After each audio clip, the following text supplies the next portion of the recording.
Welcome to London Gritty Chronicles. Imagine standing on a stone dock in the year 1348.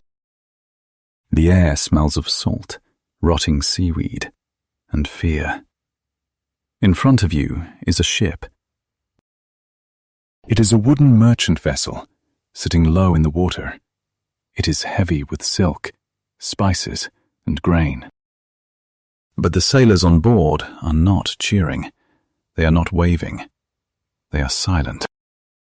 This is the image that haunted the Mediterranean Sea for centuries. Today, we are going to tell the story of a specific invention. It is not a machine. It is not a weapon. It is a system. It is the invention of time as a weapon against disease. We are tracing the history of quarantine.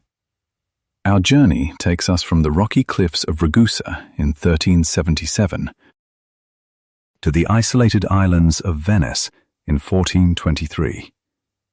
We will see how humanity learned to pause the world to save it. We will learn the language of isolation, inspection, and survival. Let us begin before the rules were written. Let us go back to the chaos. The year is 1347. The Black Death has just arrived in Europe. It entered through the port of Messina in Sicily. Within months, it tore through the trade routes. It moved like an invisible army. At this time, nobody understood biology. Biology is the study of living things. In the 14th century, doctors did not know about bacteria or viruses. They did not have microscopes. When people fell sick, they blamed the air. They called it miasma. Miasma means bad air or pollution. They believed that a poisonous mist rose from the ground or the swamps. If you breathed this mist, you died. This was the dominant medical theory. But the merchants saw something else. Merchants are people who buy and sell goods. They are traders. They noticed a pattern. The sickness did not just appear in the air. It arrived on ships. It followed the trade routes. Where the ships went, the death followed. This realization created a terrible dilemma. A dilemma is a difficult choice between two bad options. Option 1. Keep the port open. You make money. You have food. But the plague comes in and kills half the city. Option 2. Close the port. You block the plague. You stay safe from disease. But you lose all your money. You starve. This was the battle between health and economy. It is a battle we still fight today. In the 14th century, cities swung between these two extremes: panic and greed, open and close. There was no system. There was only reaction. When a ship arrived with 6 sailors, the city guards would panic. They might burn the ship. They might shoot arrows at the crew. Or, if the merchant was powerful and rich, he might bribe the guards. To bribe means to give money illegally to get what you want. "Here is a bag of gold," the merchant says. "Let my ship enter." The guard takes the gold. The ship enters. The rats come ashore. The fleas jump from the rats to the humans. The city dies. This chaos destroyed the social order. Laws meant nothing. In cities like Florence and Venice, the government collapsed. People locked themselves in their houses. They abandoned their sick children. The chronicler, Boccaccio, wrote that fathers and mothers refused to nurse and assist their own children as though they did not belong to them. Fear broke the human connection. But then, the initial wave passed. By 1351, the worst was over.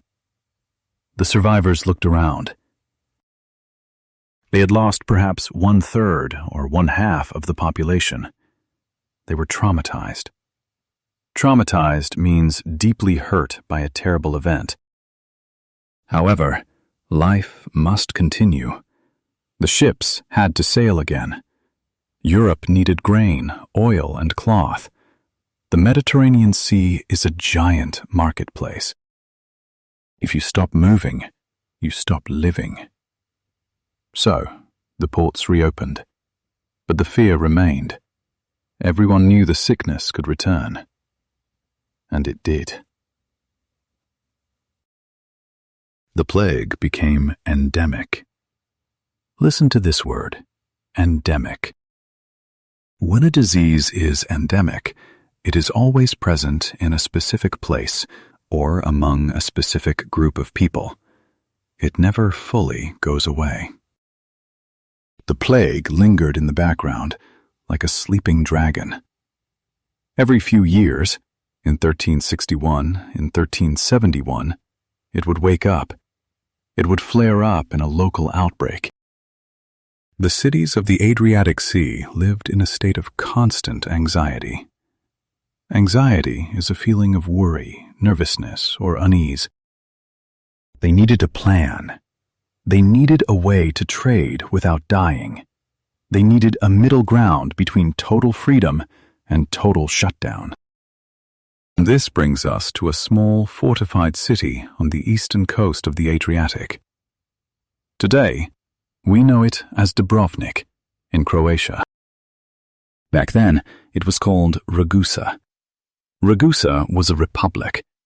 It was small, but it was fierce. It was built on a giant rock jutting out into the sea. It had high, thick stone walls. Behind those walls lived a population of clever merchants, skilled sailors, and careful politicians. Ragusa was unique. It was squeezed between great powers. To the west, across the water, was the giant naval power of Venice. To the east, over the mountains, were the expanding empires of Serbia and later the Ottomans. Ragusa survived by being smart. They were diplomats. They were neutral. And they were obsessed with information. Because they were a trading hub, news arrived there first. They heard rumors of sickness in the Levant, the Middle East, before anyone else. They heard about outbreaks in Venice or southern Italy. In the 1370s, the Great Council of Ragusa faced that familiar dilemma. The Great Council was the government. It was made up of the noble families of the city. They sat in a large hall, wearing long robes, debating the fate of their people. They looked at their ledgers. A ledger is a book for recording financial transactions. The numbers told a clear story. Without ships, Ragusa dies. We have no farmland. We live on a rock. We import our wheat. We import our water. We exist because we trade. But they also looked at their families. They remembered the piles of bodies from 20 years ago. In 1377, a rumor came. The plague was active again. It was moving closer. The council had to act. They could not simply ban all ships. That was suicide. They could not let everyone in. That was murder. They needed a new concept. They needed to invent a waiting room for the world. This moment in 1377 is crucial. It is the turning point. Before this, isolation was disorganized. It was based on panic. Ragusa decided to make it policy. Policy means a course of action adopted by a government. It is a rule written down and followed by everyone. The idea was simple, but revolutionary.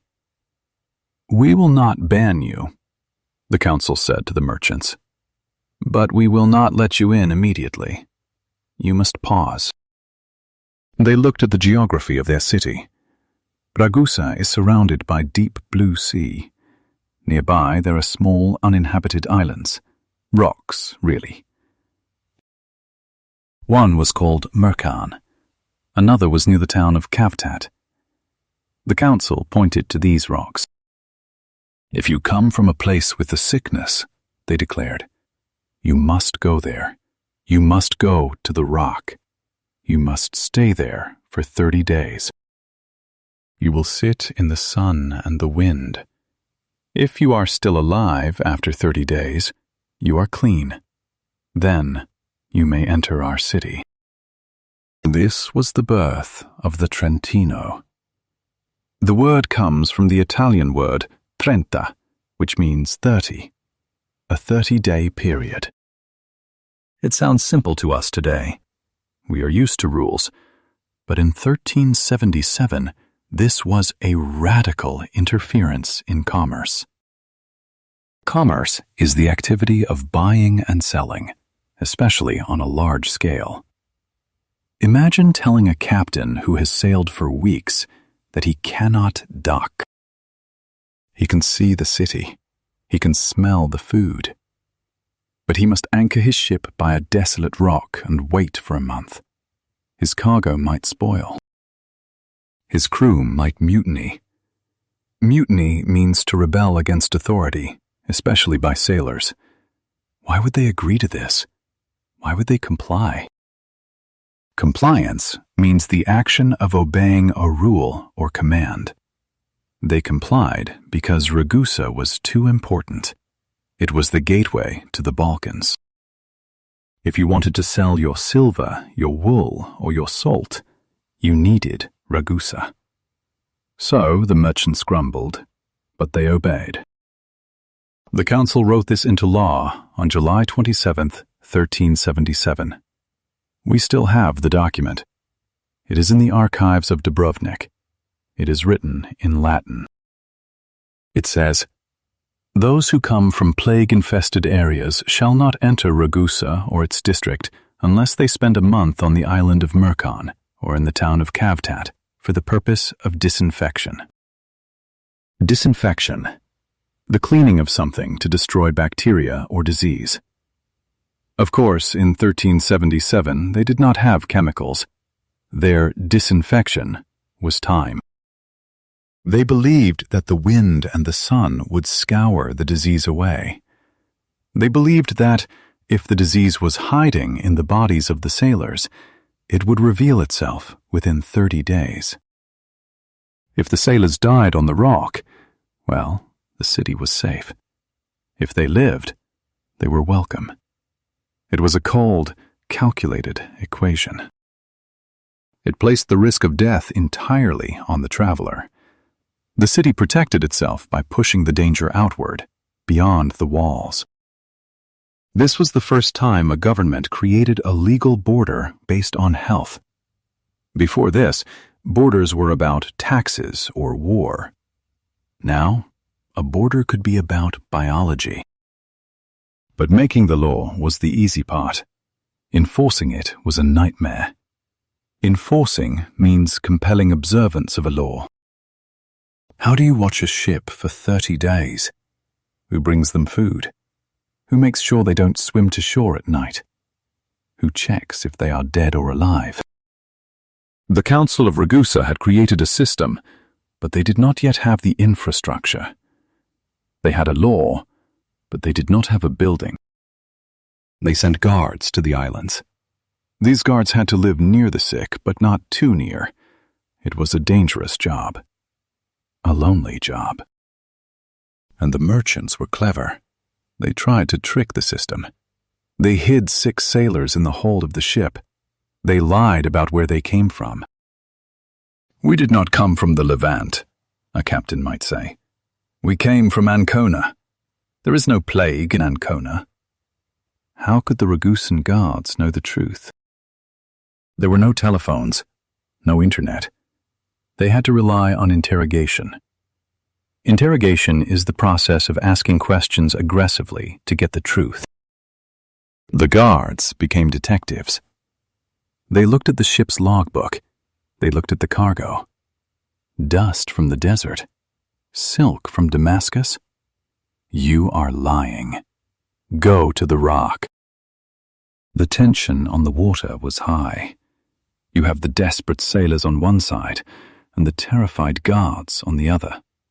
Between them, the invisible enemy, the plague. Ragusa had taken the first step. They invented the concept. But the system was still rough. It was 30 days. It was open air. It was exposed to the elements. Soon, the 30 days would not be enough. The doctors and the priests would look at the numbers. They would look at the Bible. They would look at the stars. 30 is good, they would say, but 40 is holy. And so the Trentino would evolve. It would become the Quarantino. But to understand that shift and the suffering that came with it, we must look closer at what life was actually like on those rocks. We must step out of the council hall and onto the island of Mercan, where the wind blows cold and the clock ticks slowly. The island of Mercan is not a paradise. It is a ridge of limestone rising from the Adriatic Sea. There are no trees to block the wind. There is no fresh water spring. In the summer, the sun turns the rock into an oven. In the winter, the storms spray salt over everything. For the sailors of 1377, this was their prison. Imagine you are a sailor sitting on that rock. You look across the water. You can see the walls of Ragusa. You can see the smoke rising from the chimneys of the houses. You know there is warm bread and soft beds just 3 miles away. But you cannot move. If you try to swim, the guards will see you. If you take a boat, they will burn it. You are in isolation. To be in isolation means to be separated from others to prevent the spread of disease. It comes from the Latin word insula, which means island. You are literally made into an island. Life on the rock was boring and terrifying. The sailors built crude shelters. They used old sails and driftwood to make tents. They huddled together, waiting. Every morning, a small boat would come from the city. It would not dock. It would stop 10 meters away. A guard would stand up in the boat and shout, "Is anyone dead?" If the answer was no, the guard would throw a bag of supplies onto the rocks. Bread, water, maybe some dried fish. This is called provisioning. To provision means to supply with food, drink, or equipment. The sailors would scramble for the food. They ate. They waited. They checked their own bodies for lumps. The plague usually begins with a fever. Then, swellings appear in the groin or armpits. These are called buboes. If you found a bubo on your body while on the rock, you knew it was over. There was no doctor here. There was only the sea and the sky. You would die on the rock, and your body would be thrown into the deep water or burned. But if 30 days passed and no one died, a signal was given. A flag was raised. The boat would come closer. "You are clean," the guard would say. "You may enter." This system in Ragusa was successful. The city remained safe, while others suffered. But the doctors and the priests began to argue about the number 30. Why 30 days? The merchants liked 30. It was short. A month is a standard unit of time for business. But the doctors looked at the ancient texts. They read Hippocrates and Galen, the fathers of Greek medicine. Hippocrates taught that an acute illness has critical days. He believed a disease takes time to separate from the body. If the disease does not kill you within a certain cycle, it will leave you They calculated this cycle. They looked at the moon. They looked at the progress of smallpox and measles. They decided 30 was risky. The disease might be hiding. It might be dormant. Dormant means temporarily inactive or asleep. A virus can be dormant in your body before you show symptoms. Then the priests stepped in.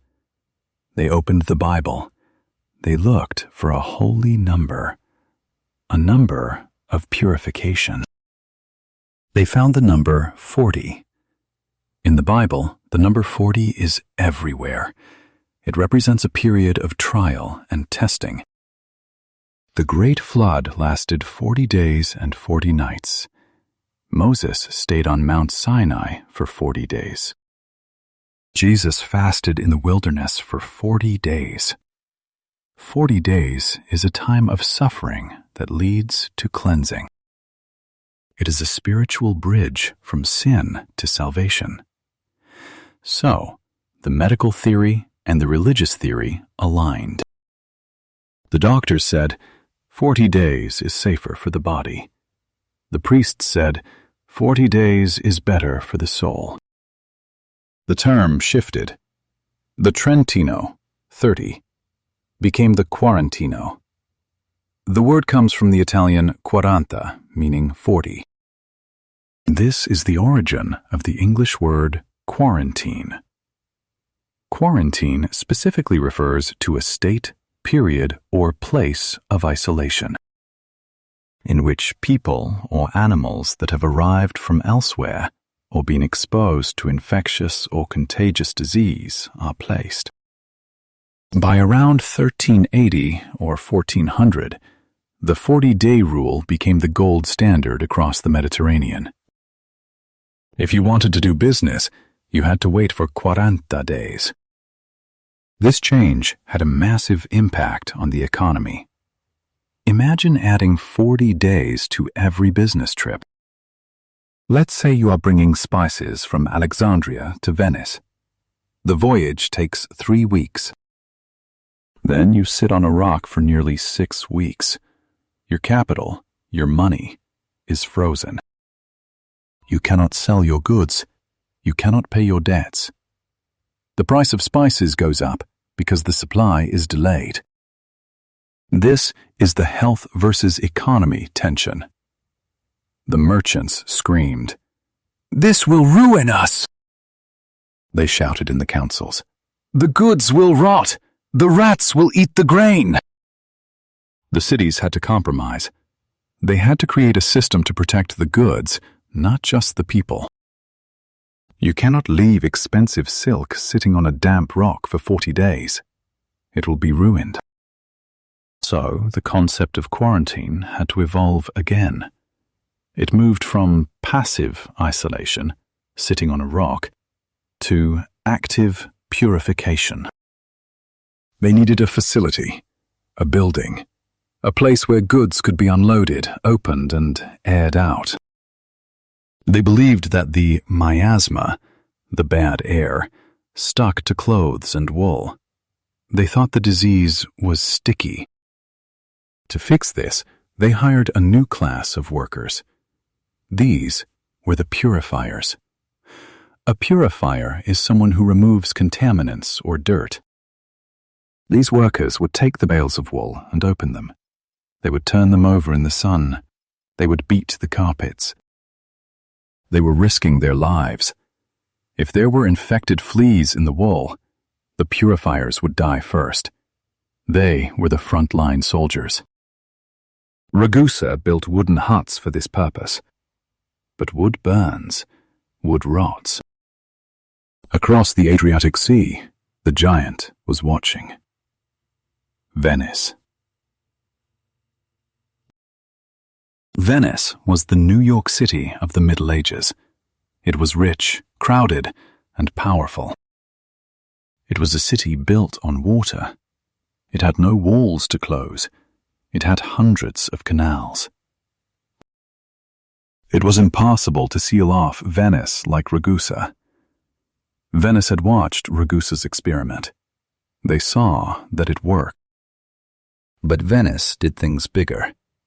They did not want tents on a rock. They wanted a fortress of health.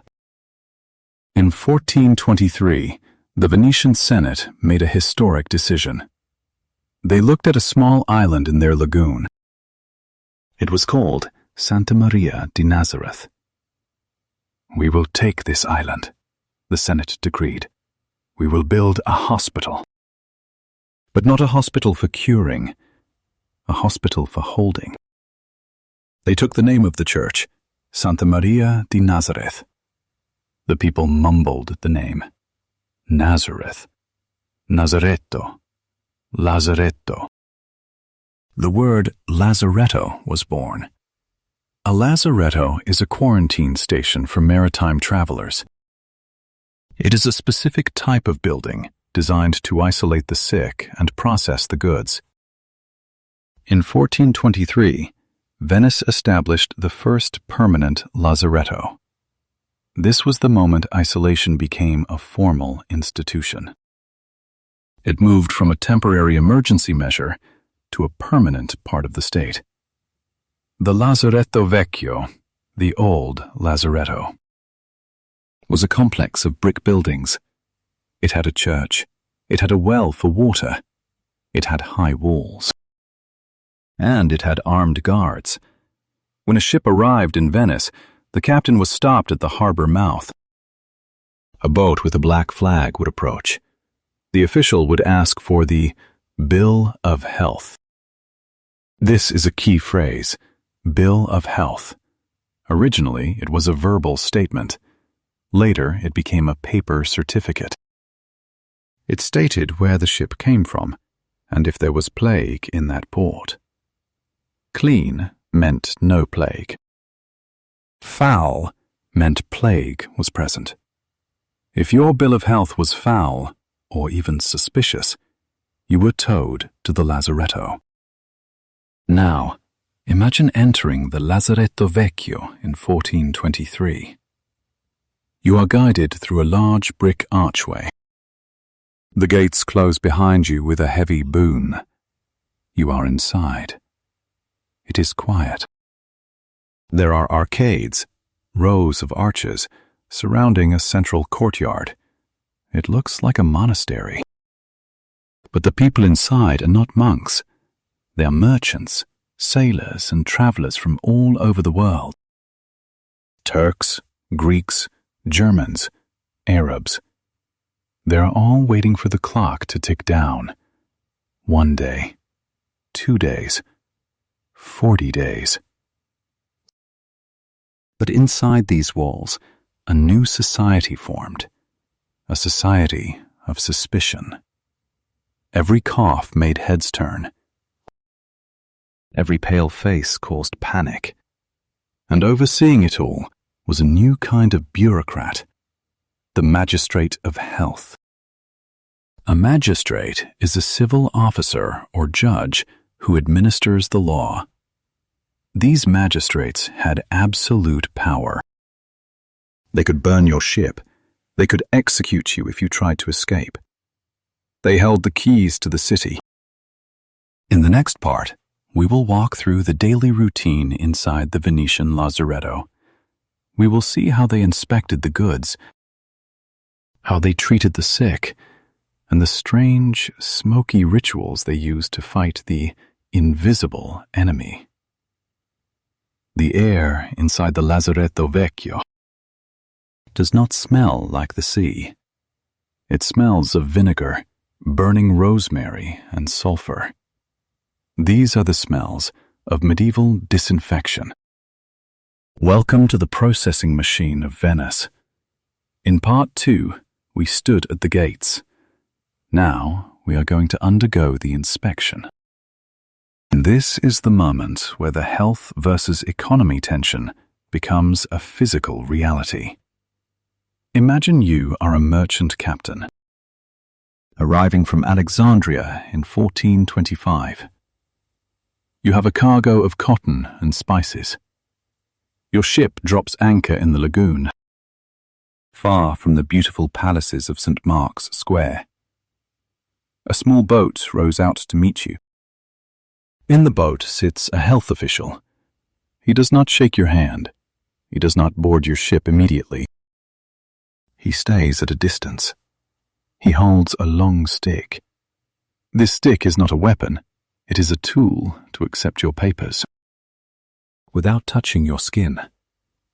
You place your bill of health on the end of the stick. He pulls it back. He reads it. "Foul," he says. "You come from a port with sickness.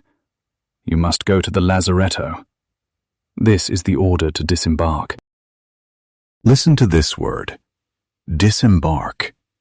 It means to leave a ship, aircraft, or other vehicle. It comes from the French désembarquer. To embark is to get on. To disembark is to get off. You and your crew disembark at the Lazaretto.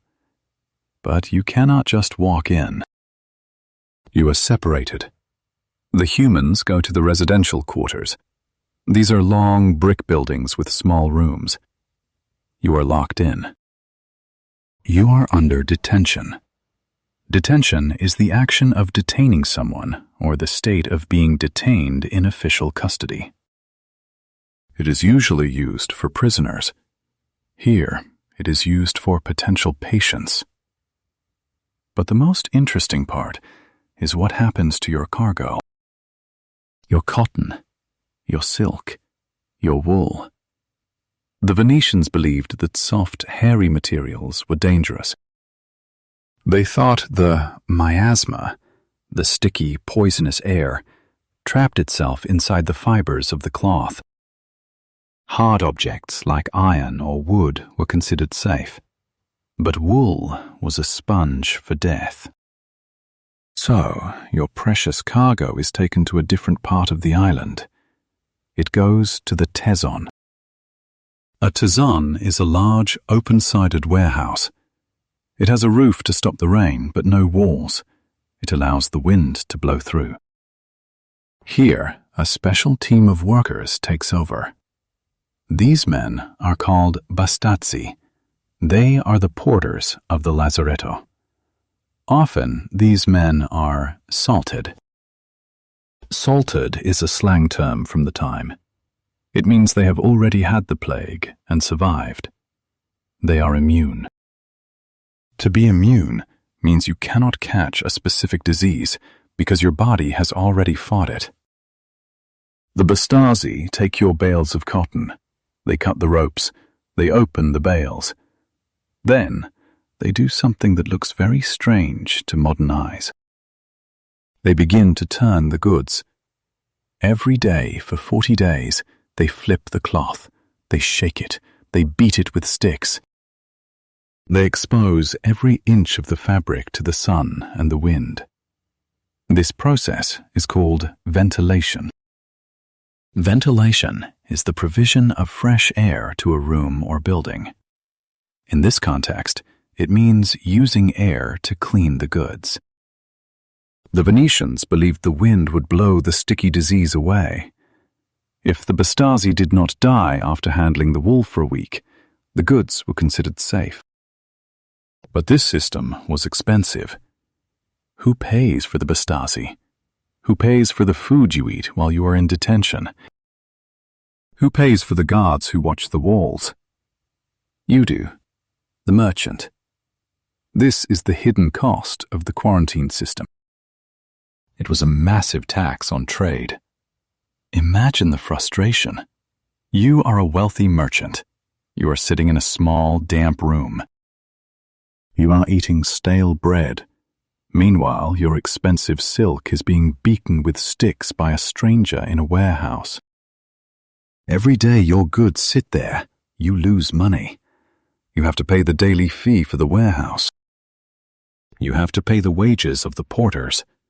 If you are a small trader, one quarantine could bankrupt you. To bankrupt means to reduce someone to financial ruin. So the pressure to cheat was enormous. Merchants tried to bribe the health officials. They tried to hide the expensive cloth at the bottom of the ship and only show the cheap iron. To stop this, Venice created a terrifying bureaucracy. A bureaucracy is a system of government in which most of the important decisions are made by state officials, rather than by elected representatives. The Venetian bureaucracy was famous for its spies. They had eyes everywhere. If a captain lied about his cargo, he could be banned from Venice forever. His ship could be burned. In the archives of Venice, we see records of these punishments. In 1430, a captain tried to smuggle infected cloth. He was caught. He was not just fined, he was branded. To brand means to mark with a hot iron. It is a permanent scar of shame. The Lazaretto was not just a hospital, it was a border control station. It was a place where the state exercised total control over the body and the wallet. But the system had a flaw. It relied on the wind. It relied on the sun. It relied on the visual inspection of the body.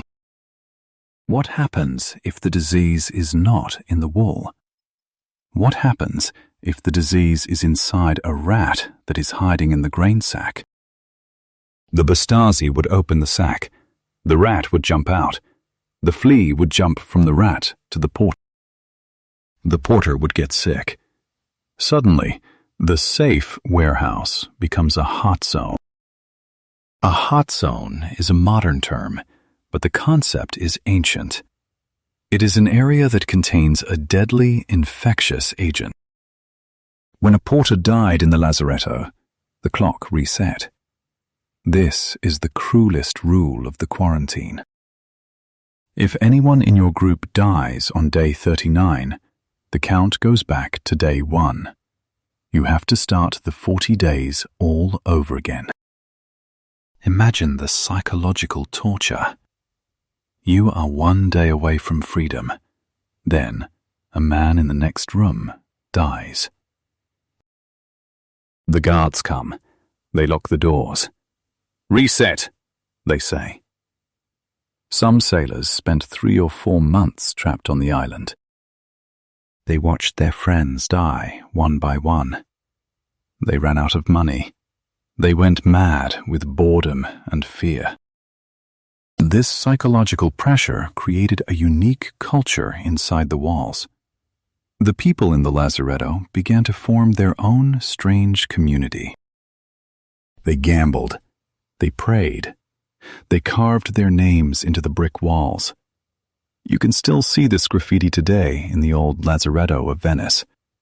It is a record of boredom and terror. But the Lazaretto Vecchio was only the first step. As the plague continued to return, Venice realized one island was not enough. They needed to separate the suspicious from the definitely sick. They realized that putting a healthy merchant next to a dying sailor was a bad idea. It was spreading the disease, not stopping it. So, they made a decision that changed the landscape of the lagoon forever. They decided to build a second island, a darker island. The Lazaretto Vecchio was for the suspects. The new island would be for the doomed. In the next part, we will travel to the Lazaretto Nuovo, the new Lazaretto. We will see how the system expanded. We will look at the specific health pass documents that every traveler needed, and we will learn the vocabulary of certification. Walls can stop a ship. Chains can hold an anchor. But how do you stop a lie? In 1423, Venice had the building, the Lazaretto. They had the location, the island, but they still had a massive problem. A captain could simply say, "I am healthy." A merchant could smile and say, "There is no plague in Cairo." If the official believes the lie, the city dies. So, Venice invented a weapon made of paper. This is the story of the Fede di Sanità. In English, we call it the Bill of Health. It was the grandfather of the modern passport. It was the ancestor of the vaccine certificate. And in the 15th century, it was the most valuable piece of paper in the world. Let's look at this document. A Bill of Health is a certificate issued by port authorities to a ship's captain. It states the health conditions of the port of departure. To certify means to attest or confirm in a formal statement. A certificate is the document itself. Imagine you are a captain in 1425. You are leaving Alexandria, Egypt. Before you can lift your anchor, you must go to the Venetian consul in Alexandria. You must pay a fee. He writes a letter. He melts red wax onto the paper and stamps it with the Lion of St. Mark. This wax seal is the credential. A credential is evidence of authority or status. Without this wax seal, you are nobody. When you arrive in Venice, the health magistrate will not look at your face. He will look for the seal. If you have the paper and it says libera, free/clean, you might skip the quarantine. If the paper says tocca, touched/suspicious, you go to the Lazaretto. If you have no paper, you are treated as infected by default. This created a new kind of border. It was a bureaucratic border. Bureaucratic relates to the business of running an organization or government. It usually involves a lot of rules and paperwork. Suddenly, the health of a city depended on the honesty of a scribe thousands of miles away. This system turned the Mediterranean into a giant network of spies. Venice did not trust the captains. They trusted their own network. They sent ambassadors to Syria, to Turkey, to Spain. These ambassadors wrote secret letters back to the council in Venice. Plague has appeared in the market of Damascus, a spy might write. When a ship from Damascus arrived 2 weeks later, the captain might present a clean bill of health. He might say, "Everything is fine." But the magistrate in Venice already knew the truth. He would look at his secret intelligence reports. He would look at the lying captain. "To the Lazaretto," he would order. This was the birth of health surveillance. Surveillance is the close observation of a suspected spy or criminal. Here, the criminal is the disease. The English vocabulary for this is very specific. We use words like valid, invalid, and counterfeit. If a document is valid, it is acceptable and legal. Your passport is valid. If it is invalid, it is not accepted. This bill of health is expired. It is invalid. And if you try to make your own paper, that is a counterfeit. To counterfeit means to imitate fraudulently. Merchants were desperate. A 40-day delay could ruin them. So, a black market for fake bills of health emerged. Sailors would meet in shadowy taverns in Crete or Dubrovnik. They would buy forged papers with fake wax seals. "Buy this," a forger would whisper. "It says you came from Ancona, not Alexandria. No quarantine for you." It was a deadly gamble. If the Venetian officials caught you with a counterfeit bill, the punishment was brutal. You were not just fined. You could be tied to a pillar in St. Mark's Square and whipped, or worse, you could be banned from trading forever. This tension between compliance, following rules, and evasion, avoiding rules, became a permanent part of international travel. But let's go back to the honest captain. He arrives in Venice. He has a suspicious bill. He is sent to the Lazaretto Vecchio. Now the paperwork follows him inside. The Lazaretto was not a lawless prison. It was a machine of record-keeping. Every person who entered was written into a giant ledger. Name, origin, goods, date of entry, date of release. We still have these books today. They are in the state archives of Venice. You can touch them. The pages are stiff and yellow. The ink is brown. These books tell us something incredible. They tell us that the Lazaretto was a multinational space. Multinational means including or involving several countries or individuals of several nationalities. Inside the quarantine station, enemies lived together. A Turkish soldier might be in the room next to a Venetian spice trader. A Jewish banker from Frankfurt might be sharing a courtyard with a Catholic monk from Rome.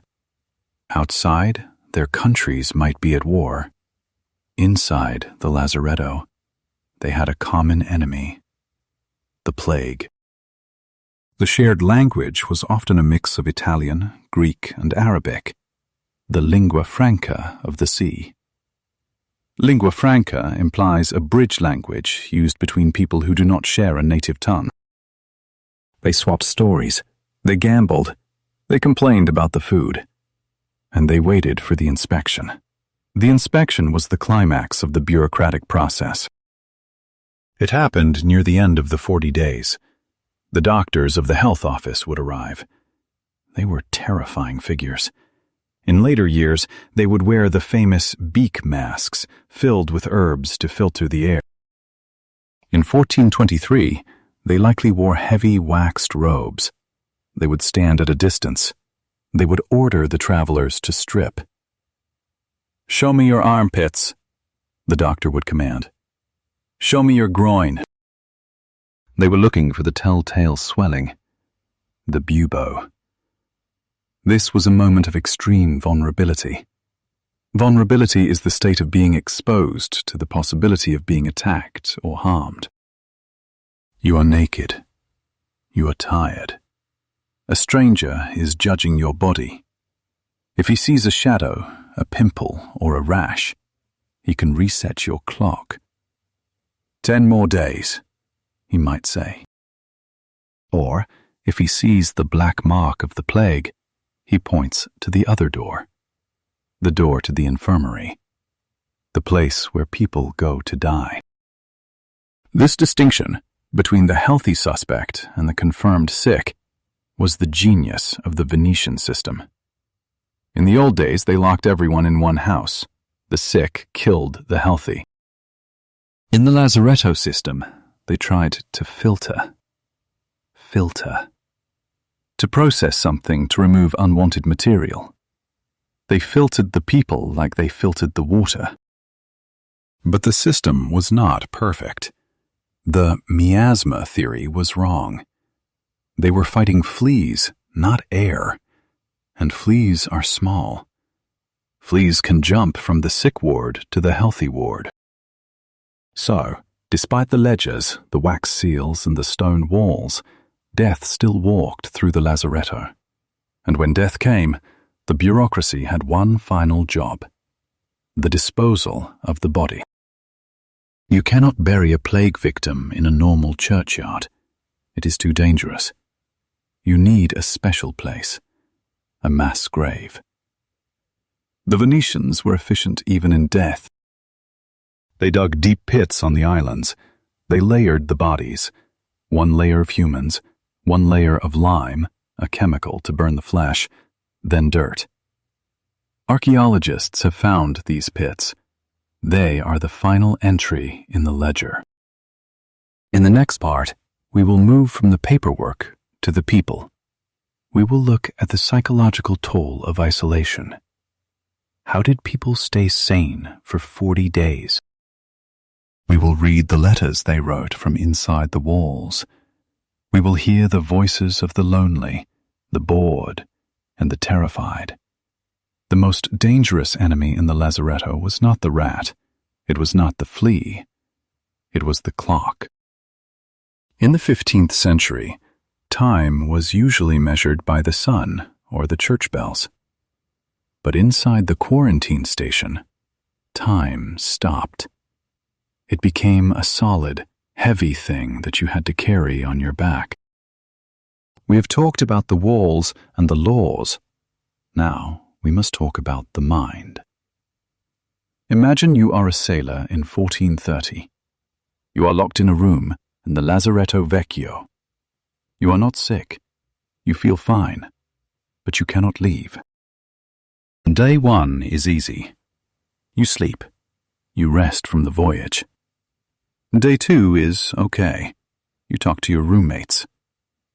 Day 10 is hard. You have told all your stories. You have gambled away your coins. Day 20 is torture. This feeling is called monotony. Monotony is a lack of variety and interest, tedious repetition and routine. It comes from the Greek monos, single, and tonos, tone.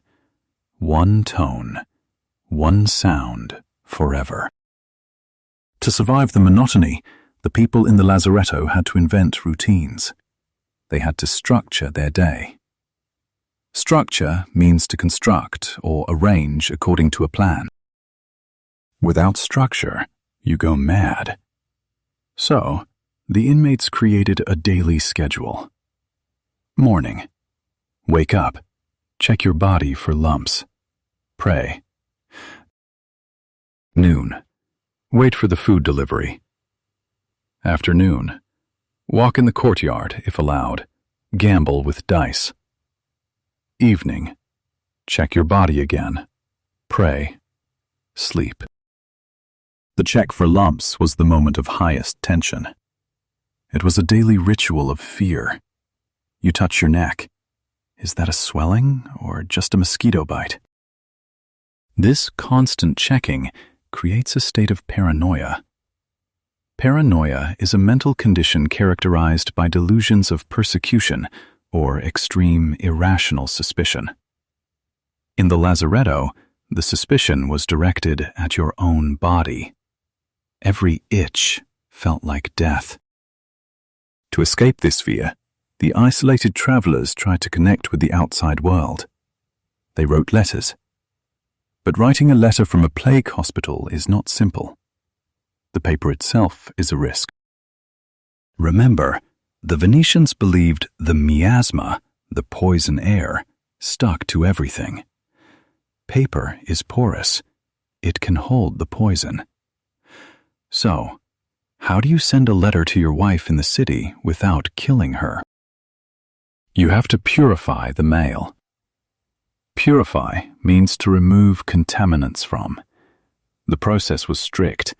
You wrote your letter. You gave it to a guard. The guard did not touch it with his hands. He used iron tongs. Tongs are a tool with two movable arms that are joined at one end, used for picking up and holding things. The guard took the letter to the fumigation room. This was a small chamber filled with smoke. They burned straw, sulfur, and aromatic herbs like juniper or rosemary. The letter was held in the smoke. Sometimes it was dipped in vinegar. Vinegar is an acid. It kills bacteria, though they didn't know the word bacteria then. Only after the letter was smoked and soaked was it safe to leave the island. Historians have found these letters. Some of them still show the stains of vinegar. Some still smell faintly of smoke after 500 years. They are the physical evidence of the barrier between the sick and the healthy. But not everyone wrote letters. Some people wrote on the walls. If you visit the Lazaretto Nuovo in Venice today, you can walk into the giant warehouse. On the brick walls you will see scratches, names, dates, symbols. This is graffiti. Graffiti is writing or drawings made on a wall or other surface, usually without permission, and within public view. The graffiti in the Lazaretto is a cry for existence. It says, "I was here. I am alive." One inscription might say, "Zuane, 1576. Another might show a drawing of a ship. Some are complaints about the food. Some are prayers to Saint Roch, the patron saint of plague victims. This graffiti teaches us about the social hierarchy inside the walls.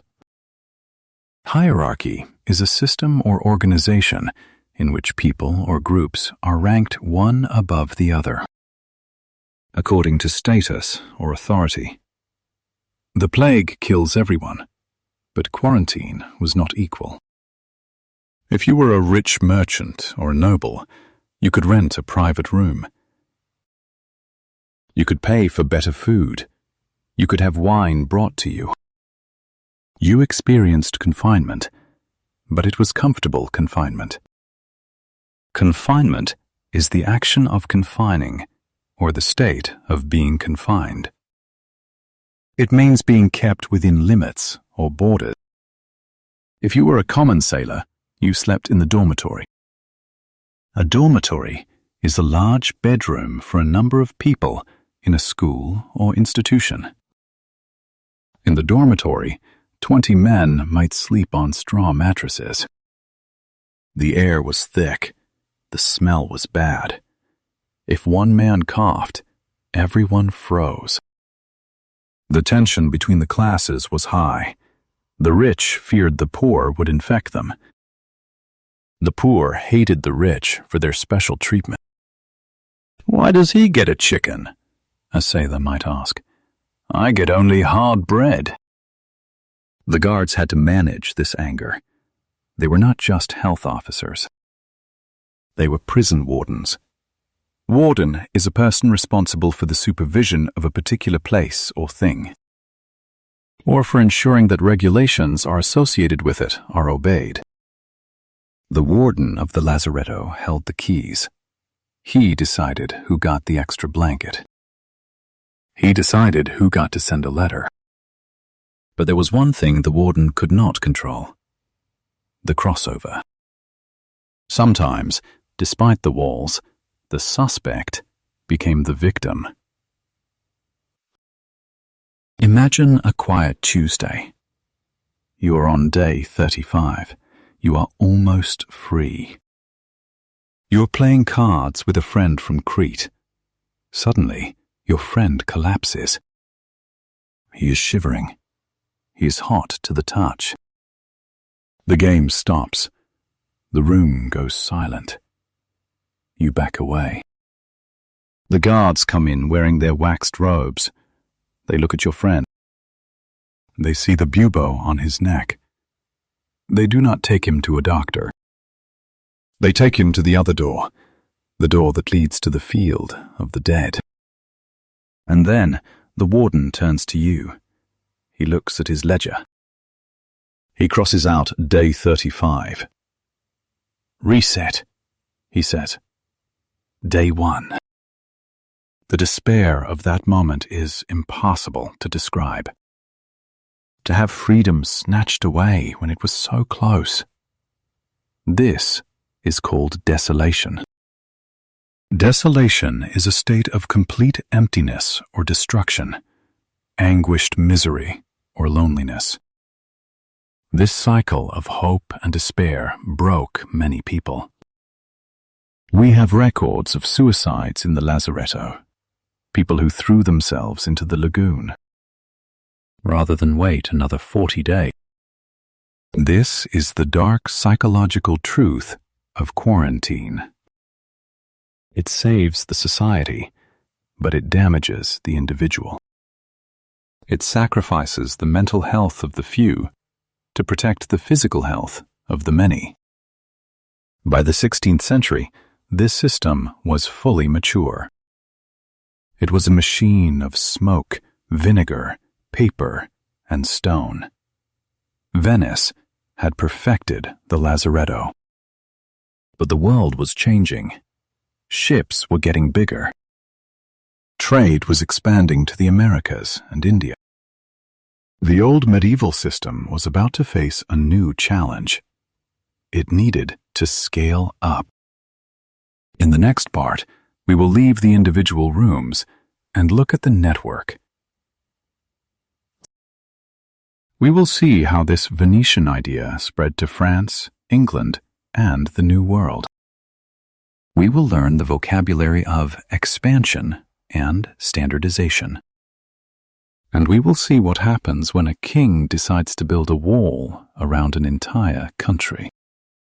By the year 1600, Venice was no longer the only game in town. The concept of quarantine had escaped the lagoon. It had gone viral. The idea was simple. Build a wall, wait 40 days, save the city. Every major port in Europe wanted a Lazaretto. From Marseille in France to London in England, kings and councils were copying the Venetian blueprint. They were building their own isolation hospitals.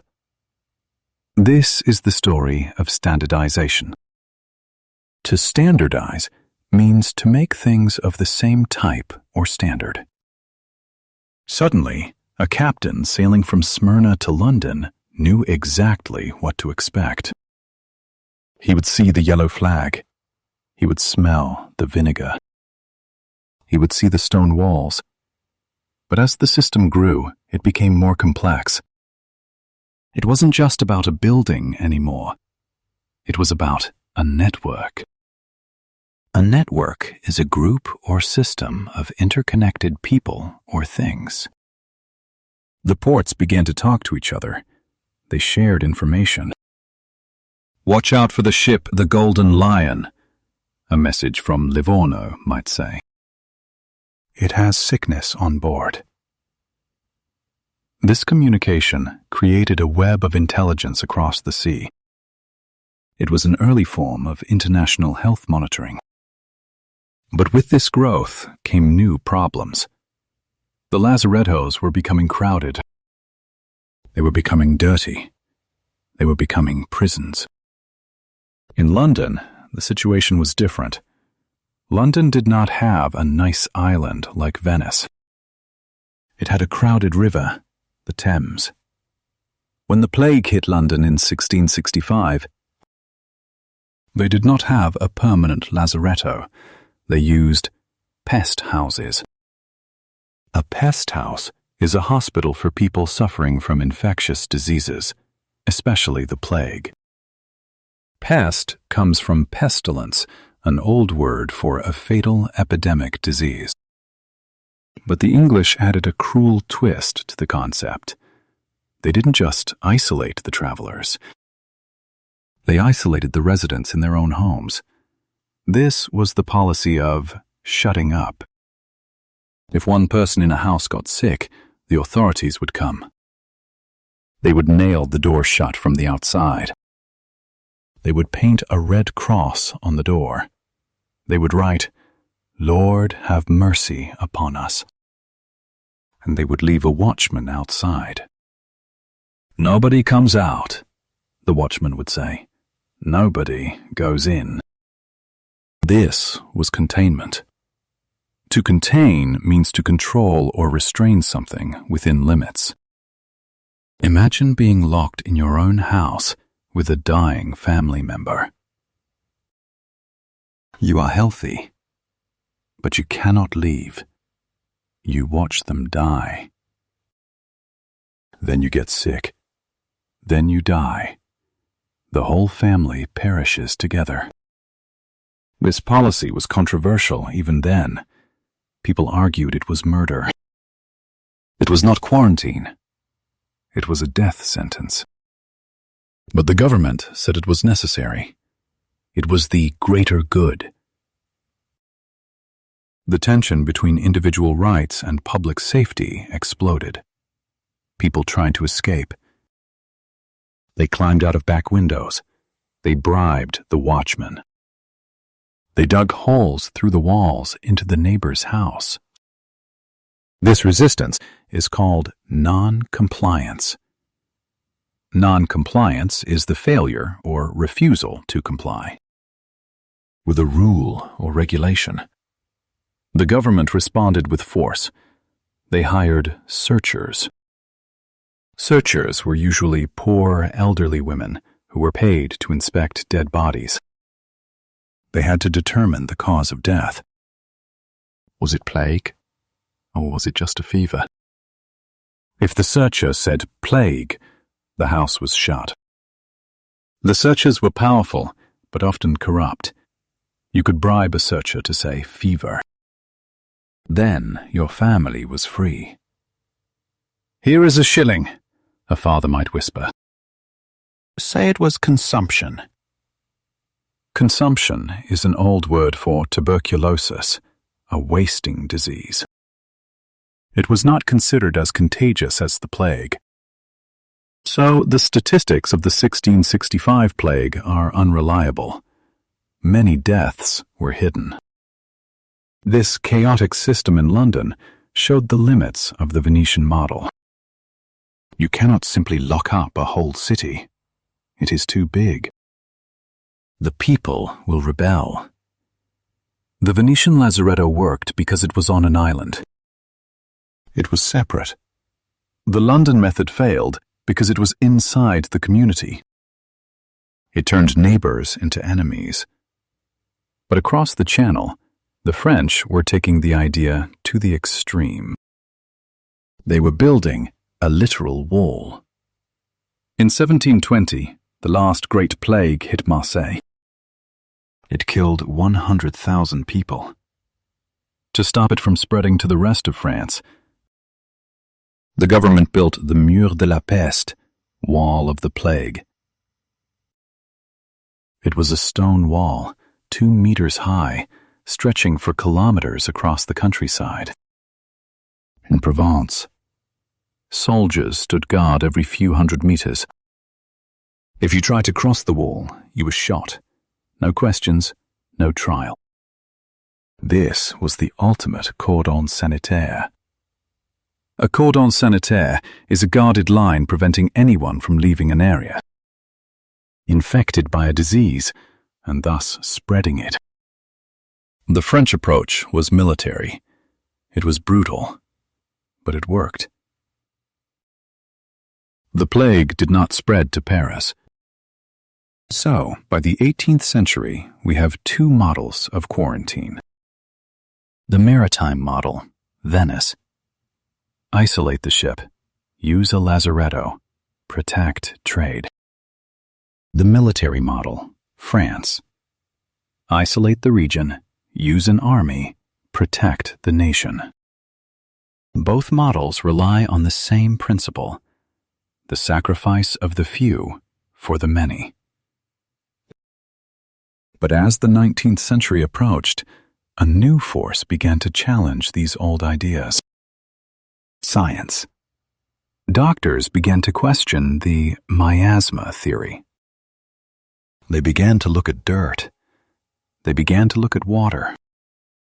They began to suspect that the disease was not just in the air, but in the environment. This led to the sanitary movement. The sanitary movement was a campaign to improve public health through better hygiene and sanitation. Critics began to say that lazarettos were actually dangerous. "They are dirty," they shouted. "They are breeding grounds for disease. You are killing people by locking them up together." The debate shifted from isolation to sanitation.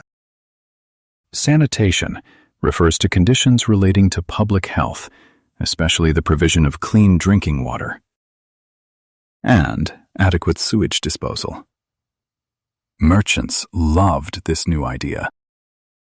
"Yes," they said, "clean the streets, but stop stopping our ships. Time is money." The pressure to end the 40-day wait was growing. The steamship was invented. Ships were faster. A delay of 40 days seemed insane, when the voyage only took 10 days. The old system was cracking. The world was moving too fast for the medieval rules. But before the Lazarettos could disappear, they had one final, tragic chapter. They would be used not just for plague, but for a new, terrifying disease that came from the east. Cholera. In the next part, we will see how the quarantine system tried to adapt to cholera in the 19th century. We will see the rise of international conferences. We will learn the vocabulary of cooperation and convention. And we will see the beginning of the end for the old stone fortresses. The year is 1832. A new monster has arrived in Europe. It is not the Black Death. It does not cause buboes. It turns the skin blue. It kills in hours, not days. This is cholera. Cholera is a bacterial disease causing severe diarrhea and dehydration, usually spread in water. And it arrived at the worst possible moment. The world had just discovered speed. In the Mediterranean, the old wooden sailing ships were being replaced by iron beasts belching black smoke. These were the steamships. A sailing ship might take 3 weeks to go from Alexandria to Marseille. A steamship could do it in 6 days. This speed created a massive conflict. The health versus economy war exploded. Imagine you are a British merchant in 1835. You have invested a fortune in a fast steamship. You want to move goods quickly. But when you arrive in Italy or France, the old rules are still in place. "Stop!" the health officer shouts. "Go to the Lazaretto. Wait 40 days. 40 days? Your voyage only took 6. The quarantine is now 7 times longer than the journey. It is economic suicide. The merchants were furious. They called the system a relic of barbarism. They called it obsolete.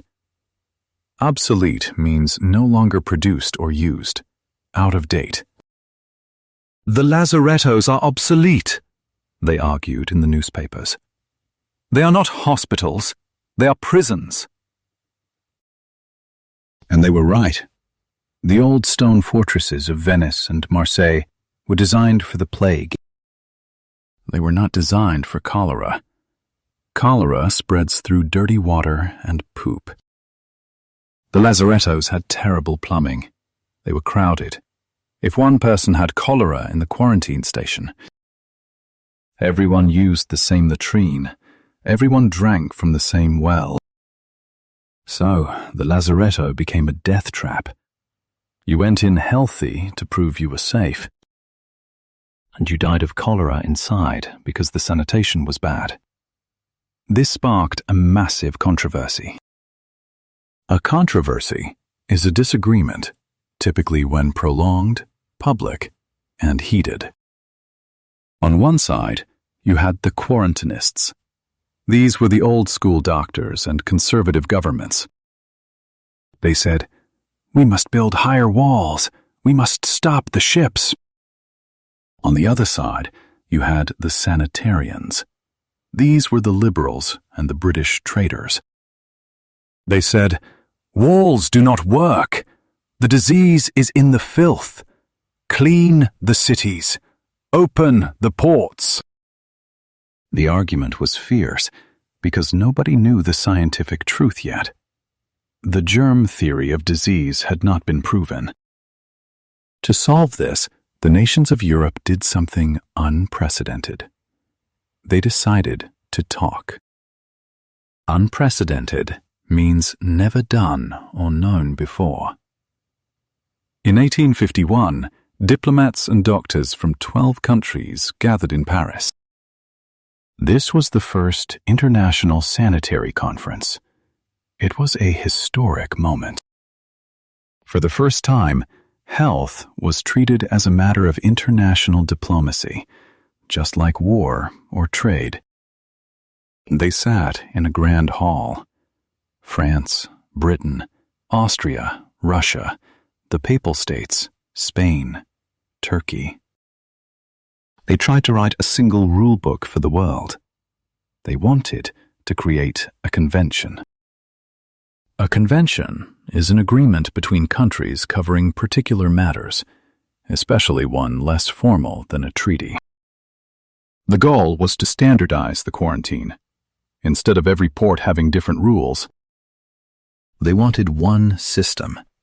They wanted to make trade predictable. But the conference was a disaster. The doctors shouted at each other. "Cholera is contagious," shouted the French doctor. "No, it is atmospheric," shouted the British doctor. "It is God's will," whispered the representative from the Vatican. They could not agree on the biology. Therefore, they could not agree on the policy. They failed to reach a consensus. Consensus is a general agreement. After 6 months of arguing, they went home. The first attempt at a global health organization failed. The ships kept sailing, the cholera kept killing, and the merchants kept losing money. However, the seed was planted. The idea that germs do not respect borders was now in the minds of politicians. Even though the 1851 conference failed, it started a process. Over the next 50 years, there would be more conferences. Venice, 1892, Dresden, 1893, Paris, again, 1903. Slowly, very slowly, the science caught up. In 1883, a German scientist named Robert Koch looked into a microscope in Egypt. He saw a comma-shaped bacterium, Vibrio cholerae. He proved that the disease was a living thing. It was not a ghost. It was not bad air. It was a bug. This discovery changed everything for the Lazarettos. If the enemy is a bug in the water, you don't need 40 days of isolation. You need clean water. You need to boil the water. You need disinfection with chemicals, not just smoke. The old Venetian method of wait and see was dying. The new method was find and kill. Science was replacing superstition. This led to the decline of the great Lazarettos. The massive brick complexes in Venice, like the Lazaretto Vecchio and Lazaretto Nuovo, began to empty out. They were used for other things. The Lazaretto Vecchio became a military powder magazine. A magazine, in this context, is a store for gunpowder and other explosives. The Lazaretto Nuovo became a barracks for soldiers. The walls that had held thousands of terrified travelers for 400 years were now guarding gunpowder, not people. But the concept of quarantine did not die. It evolved. It moved from the port to the immigrant inspection station. As the 20th century began, millions of people were moving from Europe to America. They were not merchants. They were poor emigrants. And the United States took the Venetian idea and built a super Lazaretto in New York Harbor, Ellis Island. Ellis Island was the spiritual successor to the Venetian Lazaretto. It used the same logic: inspection, detention, exclusion. The doctors at Ellis Island used a tool called a button hook to lift the eyelids of immigrants. They were looking for trachoma.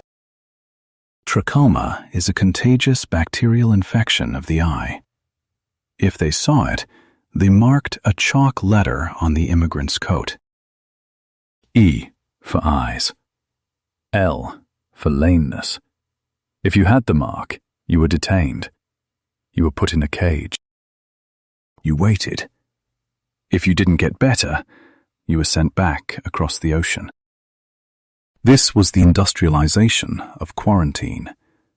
It was efficient. It was cold.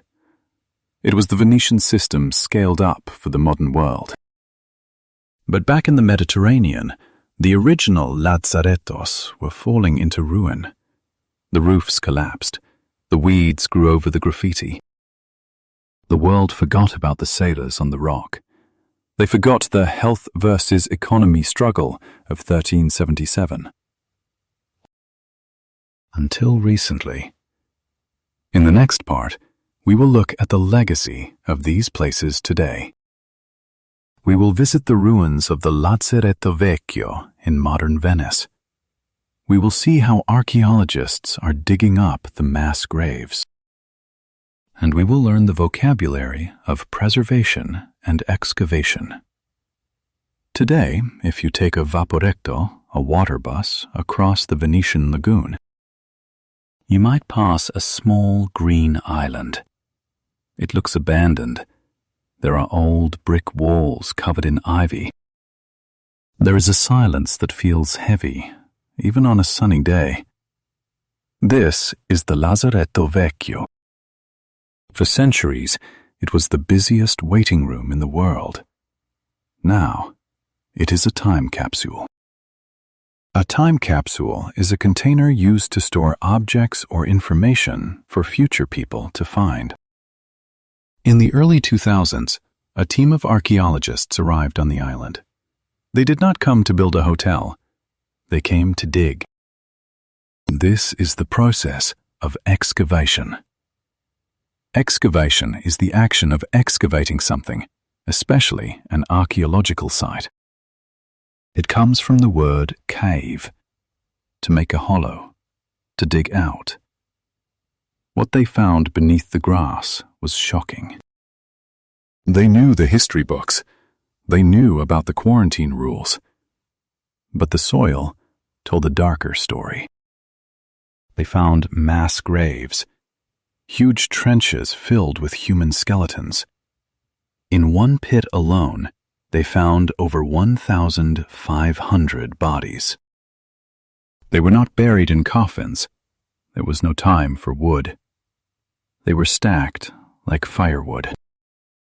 One layer of bodies, one layer of soil, one layer of lime. Lime is a white chemical powder, calcium oxide. The Venetians threw it on the bodies to burn away the flesh and stop the smell. It also helped to kill the bacteria. The archaeologists used trowels, small hand tools, to carefully brush away the dirt.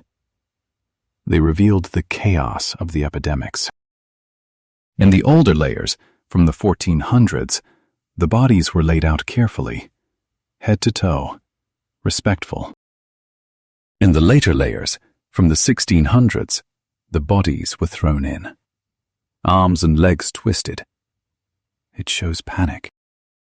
It shows a system collapsing under the weight of death.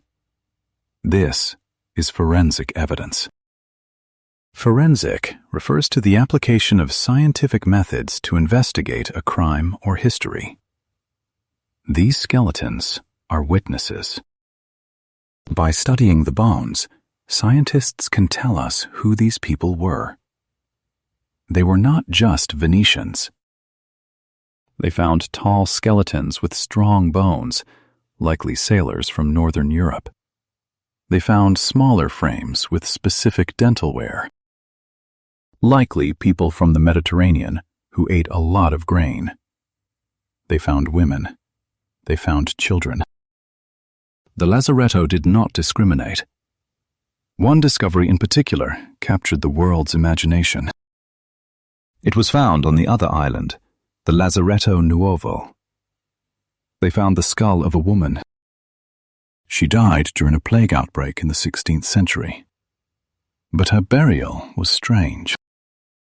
Her mouth was forced open. Inside her mouth was a brick, a heavy stone brick. Why would you put a brick in the mouth of a dead woman? The archaeologists consulted the folklore experts. They realized this was an act of superstition. Superstition is a widely held but unjustified belief in supernatural causation. In the 16th century, people believed in shroud eaters. These were a type of vampire.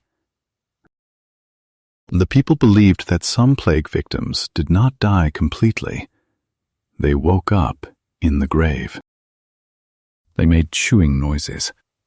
They ate their own burial shrouds, the cloth covering the face. And by eating the cloth, they spread the plague to the living. To stop the vampire, you had to stop the mouth. You put a brick in it. This is a perfect example of the biology to society mirror. Biologically, what was happening? When a body decomposes, the stomach creates gas. This gas pushes a dark fluid up the throat. It can stain the cloth around the mouth. It can make the cloth sag, looking like it has been sucked in. The jaw muscles relax and the mouth opens.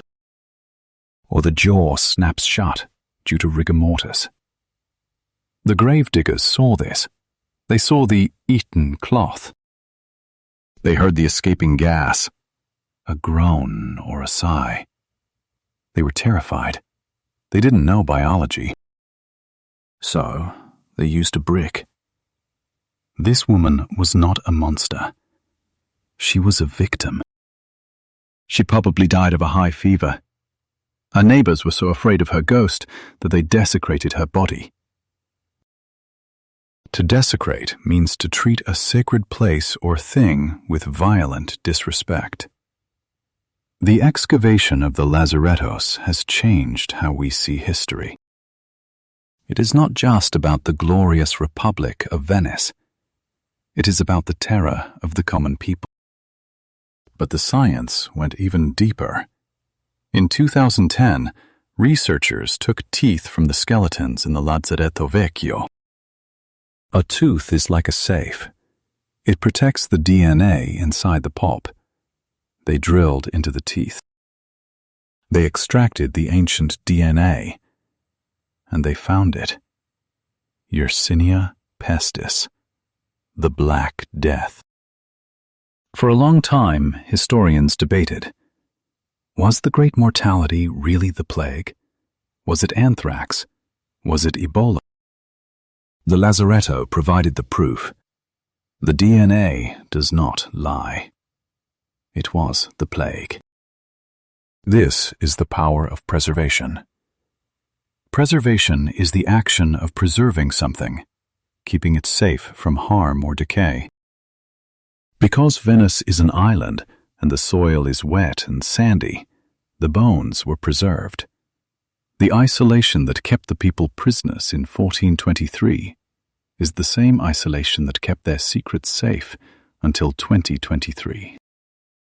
Now, there is a movement to save the islands. For decades, they were used as stray dog shelters or military dumps. Now, there are plans to turn them into museums. A museum of quarantine. It is a strange idea. Usually, museums are for art or war. A museum for a disease control system? But it is necessary. The Lazaretto Vecchio is the ancestor of every modern hospital, every airport scanner, and every stay-at-home order. The archaeologists are still working. They've only dug up a fraction of the graves. Thousands of people are still waiting in the ground. In the next part, we will leave the past and jump to the present. We will see how the legacy of 1377 suddenly became relevant again in 2020. We will look at how the old vocabulary of the Lazaretto, quarantine, isolation, mask, distance, returned to our daily lives. And we will ask the question, did we learn the lessons of Ragusa? In early 2020, the world stopped. The busy streets of London, New York, and Paris went silent. The planes were grounded. The schools were closed. For many people, this felt like a science fiction movie. But for a historian of Venice, it felt like a rerun. A rerun is a television program or event that is shown again. We had returned to the year 1377. We had returned to Ragusa. In Part 9, we are going to look at the great pause of the 21st century. We will see how the ancient tools of the Lazaretto, isolation, inspection, and the health pass, were dusted off and used again. The most striking parallel was on the water. In February 2020, a cruise ship called the Diamond Princess was sailing near Japan. It had 3,700 people on board. One passenger tested positive for a new virus. The authorities made a decision. They did not let the ship dock. They ordered it to anchor offshore. They ordered the passengers to stay in their cabins. Does this sound familiar? It was the exact same scenario as the Ragusan ship on the Rock of Macan in 1377. The cruise ship became a floating lazaretto. The passengers were terrified. The air conditioning circulated the air between cabins. The virus spread. People posted videos on social media, just like the sailors carved graffiti on the walls of the Venetian hospital. "We are trapped," they said. "We are scared." This event forced us to relearn the vocabulary of the past. The first word we relearned was quarantine.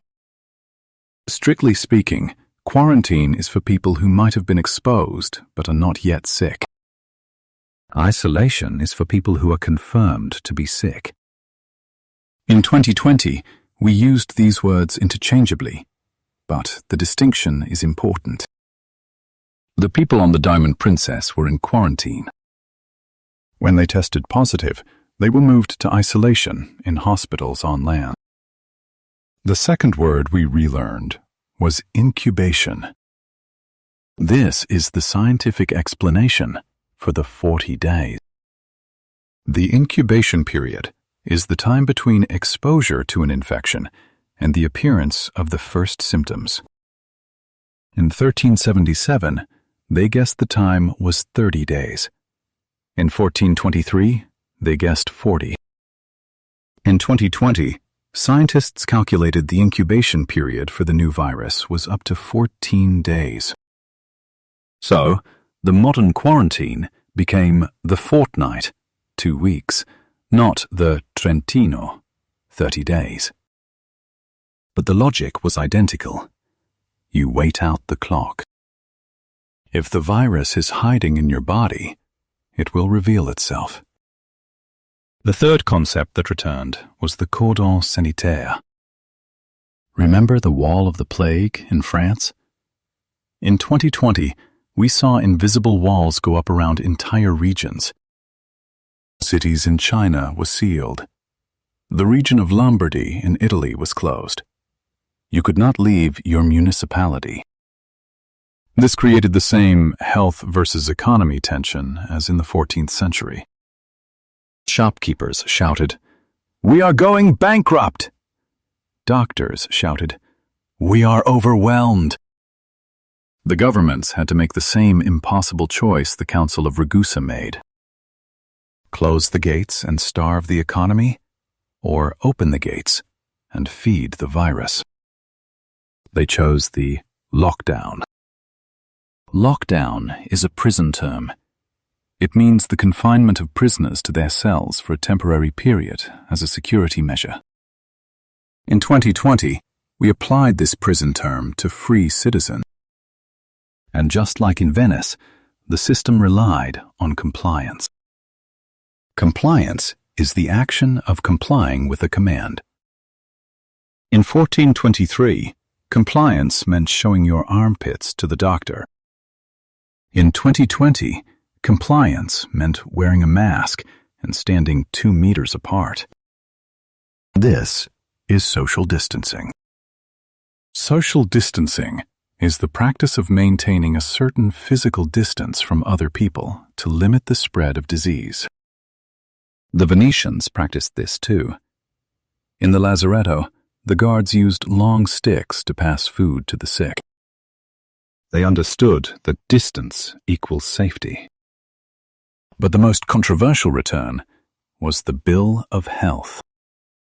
Do you remember the paper with the red wax seal from Part 4, the Fede di Sanità? In 2021, this returned as the Digital Green Pass, or the Vaccine Passport. Instead of a wax seal, we used a QR code. Instead of a paper scroll, we used a smartphone. But the function was exactly the same. It was a document that granted you the right to move. If your screen turned green, you could enter the restaurant. You could board the plane. You were clean. If your screen turned red, or if you had no phone, you were suspicious. You were blocked. This created a massive debate about civil liberties. Civil liberties are individual rights protected by law from unjust governmental or other interference. People argued, "This is a violation of my freedom." The government argued, "This is for the public good." It was the same argument the merchants had in Venice in 1450. Does the state have the right to control your body to protect the city? History tells us the answer has almost always been yes. When fear is high, liberty is low. But there was one major difference between 1377 and 2020. Information.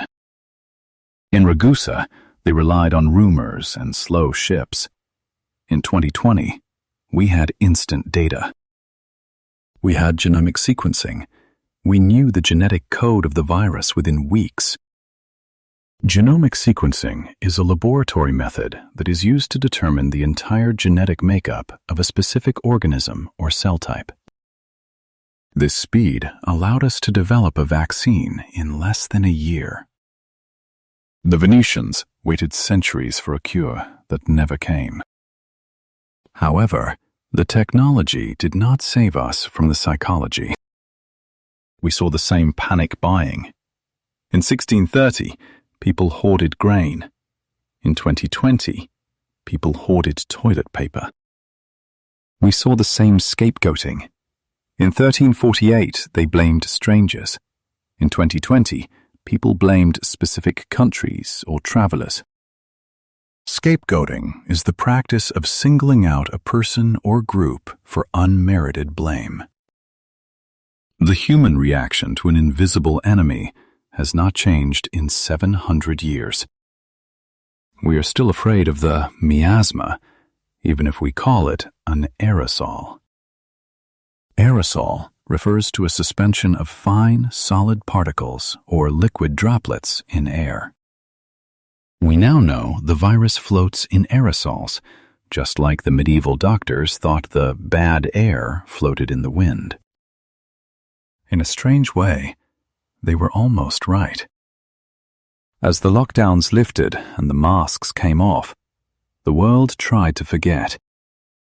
We wanted to go back to normal.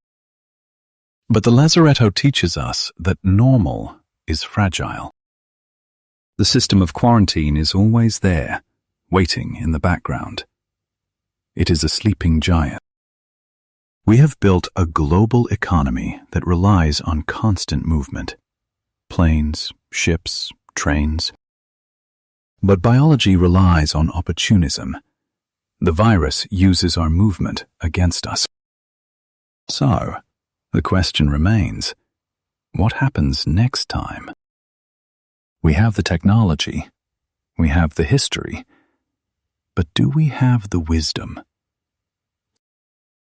In the final part of our series, we will look at the future of isolation. We will summarize the journey from the Rock of Mercan to the QR code. We will learn the final vocabulary of preparedness and resilience. And we will ask the ultimate ethical question. In a world of 8 billion people, is it even possible to quarantine anymore? The year is 2050. Imagine a new virus appears. It is not in Ragusa. It is not in Wuhan. It is everywhere at once. How will the world react? Will we go back to the rock? Will we build new walls? Or will we use the invisible hand of data? Welcome to the final chapter of our chronicle. We have traveled from the desperate councils of 1377 to the digital lockdowns of the 21st century. We have seen how a simple idea, stay away to stay alive, became the most powerful tool of the modern state. But the story of quarantine is not over. It is evolving. In the future, the Lazaretto will not be a building. It will be an algorithm. An algorithm is a process or set of rules to be followed in calculations or other problem-solving operations, especially by a computer. In 1423, the Venetians looked at your face to see if you were sick. In 2050, the government might look at your biometrics, your heartbeat, your temperature, your movement patterns, all tracked in real time by your watch or your phone.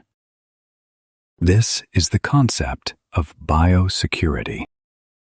Biosecurity refers to procedures or measures designed to protect the population against harmful biological or biochemical substances.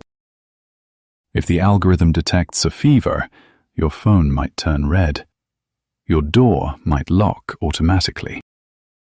You are in quarantine before you even cough. This is efficient. It is fast. It solves the problem of the lying captain. You cannot lie to a censor. But it raises the ultimate question: at what cost?